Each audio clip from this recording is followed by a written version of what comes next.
Hey skønne. Jeg har lyst til lige at dele noget. Jeg har været live og undervise på mit forløb Tryg Mor i dag.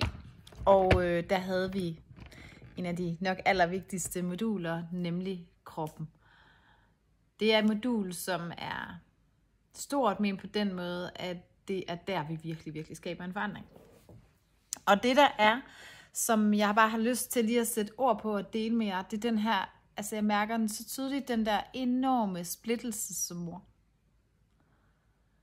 Fordi at du på den ene side er moren, der vil dit barn det bedste, som kun det bedste.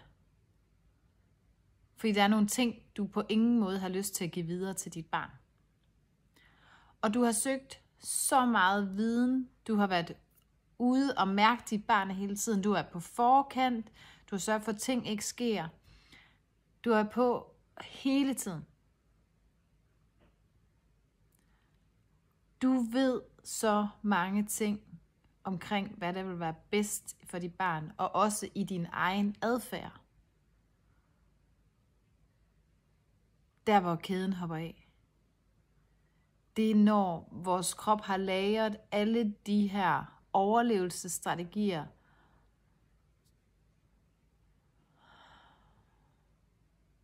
hvor vi bare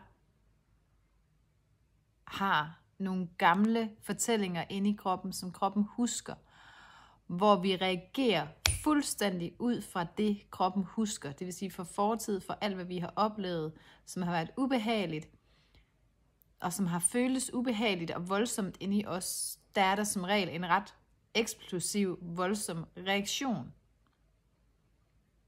Fordi det her, det har været lagret igennem mange år. Det der nemlig så sker, det er, at når de her to ting, de clasher, det vil sige, at du har alt den viden, du skal have omkring, hvordan du skal håndtere dine børn, men du har en krop, der husker noget andet. Den husker også den naturlige, rolige mor, men fordi at du i så lang tid har pakket den naturlige del væk af dig, og hele tiden har været ude og mærke stemninger og tilpasse dig,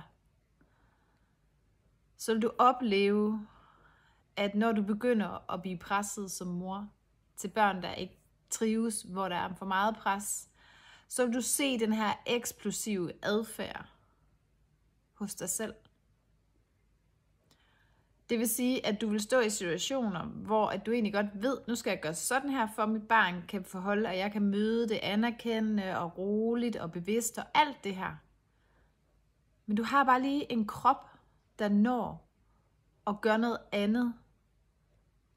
Det kan være vrede, det kan være råb, det kan være 4 millioner ord, der fiser ud af munden på dig. Lige i en lovfed strøm, så der ikke er nogen, der når at afbryde, og du får sagt så mange ting, som du efterfølgende fortryder. Og det er altså fordi, vores kropslige reaktion, den er markant hurtigere på banen, end al den viden, vi har fået tillært. Så det er også derfor, at du måske sidder med følelsen af, at jeg har fået, wow mand, en værktøjskasse, jeg har med. Men jeg kan simpelthen ikke integrere den i min dagligdag. Hvis du sidder der, så vid, at det er fordi, du skal ned og have fat i din krop. Det er fordi, du skal ned og have fat i alt det her nede, som er det, der er bag ved hvilken grund til den eksplosive adfærd.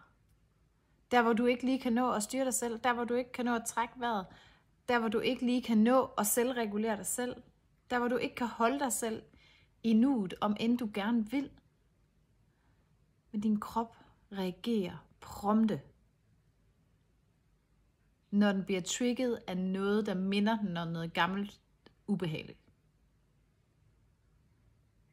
Jeg omfavner dig i største kærlighed, og vejen til at kunne integrere dem her, de her lækre værktøjer, alt det her viden, du har, og som du faktisk ikke behøver at tillære dig mere af, fordi dit naturlige, rolige essensmor, hun ved alt om, hvordan det er at være barn. Hun er født til at være barn, eller til at være mor til et barn. Og ikke bare til et barn, men til dit barn. Til dine børn, hver en. Du er tildelt de her børn, Du ved, dit naturlige instinkt ved, hvordan de skal håndteres. Når vi får ro på kroppen, så den kan være i ro, så det kan være trygt for den, når vores børn begynder at trigge og spejle, og ikke laver alle de her sprælle ting, så skulle vi kunne stå roligt i der og bruge de her værktøjer. Og det kan du, når at du har fået arbejdet med nogle af de bagvedliggende ting, som dine børn spejler, som ikke er blevet helet inde i dig. Og når dine børn spejler det her, så husk at i kærlighed møde dig selv og sige, wow, jeg kunne ikke holde mig selv i der, men til gengæld, så har jeg lige fået et spejl på, hvordan jeg næste gang kan holde mig lige der, fordi jeg fandt ud af, hvad det var, der blev trigget inde i mig, da mit barn har den her konflikt med mig. Da mit barn havde den her adfærd, der skete det her inde i mig, og det skyldes det her, så arbejder du med det, slipper det, giver kropsligt fri, Når du begynder at give det mere og mere kropsligt fri, alt det der ligesom strammer ind i dig, som gør, at alt din naturlige ro, du lever indefra og ud, kan få mere og mere plads i din bløde krop. Din krop bliver mere og mere blød, for hver gang vi kigger på noget af det her. Og så bliver der mere og mere plads til, at den der levende ro faktisk kan leve inde i din krop.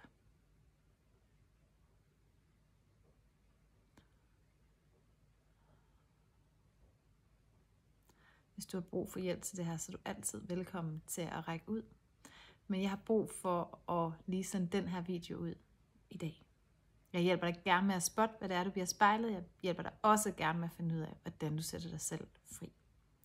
Jeg sender masser af lys og masser af kærlighed fra mit hjerte og ud til hver en af jer derude.